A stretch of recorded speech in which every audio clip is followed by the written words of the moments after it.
What was that? So just like you said. Wait, run that up again. And see that? the broadcaster said, "What is that?"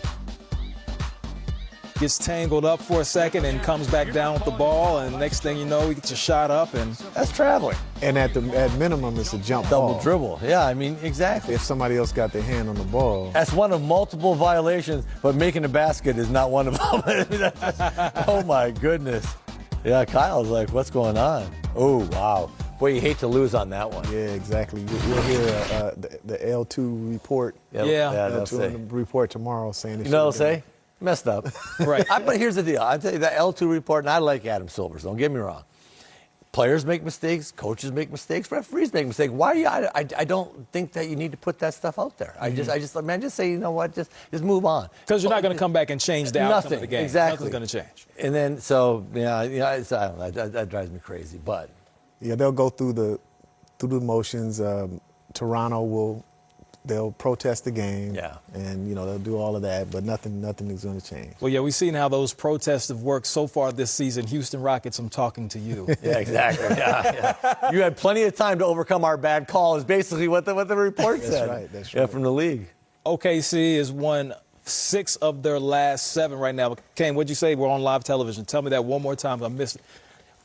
Shai Gilgeous-Alexander has been putting on a show as of late. We've seen at the beginning of the season they bring Chris Paul over. Everybody says this is going to be some type of mentorship, but obviously he had talent before Chris Paul even got there. We've seen him respond.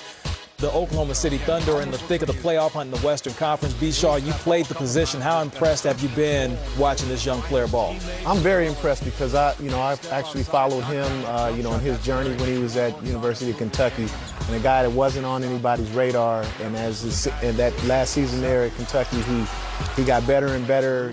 Got himself into the draft, and now he's in the league. It seems like the game is slowing down for him. And he's starting to get confidence. He understands that he belongs. And not only does he belong, but that he can put his stamp on imprint on the game. And he's been doing that on a night-in, night-out basis. When I start looking at teams and, can they sustain a play, I usually look at their top couple scorers and see how efficiently they scored. And they were, between Chris Paul and Alexander, they were 21 for 39. So they efficiently scored the ball.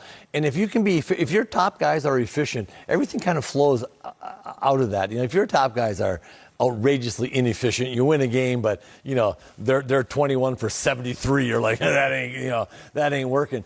But you look at it, they're both. They're both are guys that can put the ball in the hole. Chris Paul can score the ball now. And it seems like right now they got a nice little thing going, but they're very efficient. And I always look at that. So I look at that going up to Toronto, tough place to play. Their 2 top players are very efficient. And they drop big numbers for you. That's a good sign for this OKC team. He went up there and put on a show, but Coach, having a point guard, and we know right now this is a point guard league. It seems like you have tough competition every night, whether it's going to be a top scorer or all-star caliber type player. When you have a young player like this who's able to put on this type of performance and seems to be able to do it consistently, how much of an impact can this have on your basketball team? Well, it has a huge impact. And, I just think it gives you kind of a two-headed monster. You know that Chris Paul is going to make big plays. I mean, even though he traveled, double dribbled, or did something, I'm not sure what that was. But he's going to make big plays. But when you have a secondary guy that you can get the ball to, and he's continued to make plays for himself and others, that just gives you the ability to play both sides of the floor. And, Brian, as a coach, you know how hard it is to be able to defend both sides of the court. If you can keep teams one-sided, everybody can load up. But when you're playing pick and roll and actions on both sides of the floor, your defense is spread and is totally scrambling. So these two guards give this OKC team a chance to be really interesting. I keep on watching, thinking, when's the bottom going to fall out, and when are they going to take one of these nosedives? I'm not sure they're going to. They have a nice, solid team. Big win for them up in Toronto. And actually, a lot of times it's a 3-headed monster because you have Schroeder who's shooting off the bench as well. Right. Yeah. A lot of times you have those 3 guys on the floor at the same time. They take a lot of pressure off of each other. And like you said, you can start the pick and roll on one side. Whoever comes off, let's say it's Chris Paul. He explores, sees what he can find. Nothing's there. They swing it back to the other side. Now you got Gilgeous coming off doing his thing, and then you got Schroeder, as well. So you got 3 different options, guys that can handle the ball. And with Alexander's size, it gives him a different advantage that Paul and Schroeder don't have. So you can play him defensively on small forwards or bigger guards. His size allows him to be able to see over the defense. He can get to that mid-range and inside, and his three-point shot is improved. He shoots kind of a set shot from three, but from highlights and things that I've seen, the ball is going in for him more. So his confidence is through the roof right now, and especially last week I saw him play against his old team, the Clippers. He really wanted to send them a message that, okay, you guys, you got Paul George, but you wanted to trade me. Okay, I'm going to let you know what you missed out on. And check out he was looking at him, too, their bench. Every time right. Gilgeous-Alexander was liking that. So check this out right here. Just in case you didn't know, he is from north of the border. Most points by a Canadian in Toronto. You see Rick Fox, you see Wiggins up there, but now at the top of the list is Shai Gilgeous-Alexander. Has been playing awesome as of late. I mean, last 6 games giving you at least 20 points, which is ridiculous, averaging over 27 points per game and shooting over 50%. I mean, we can't talk good enough about this guy right here and how he's been playing. Brian made a good point. His length is different because the basket that he wins, he's going left-handed. He ends up shooting a right-handed shot, one-legged, kind of banks it in. And your little fellas, you ain't shooting that shot, I promise you that, because that thing's going the other way. Because you got to be long enough to shoot that up over people.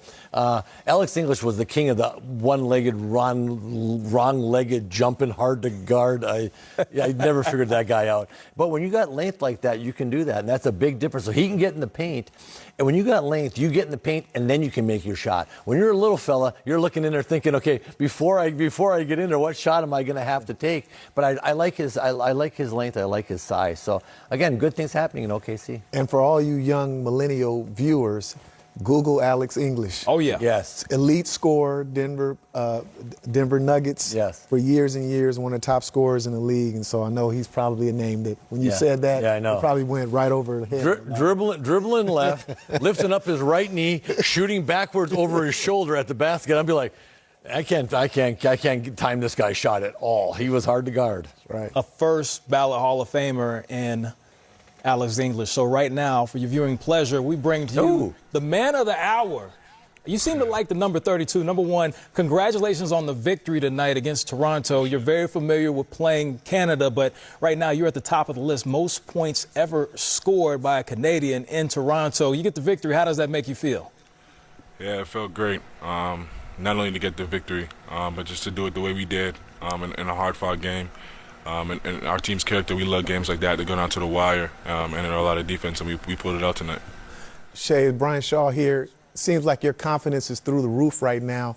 Has the game slowed down to you at this point? It seems like now you're comfortable. You can get to your spots. You can see over the defense, and so it seems like the game is slowed down, and you can just kind of pick it apart.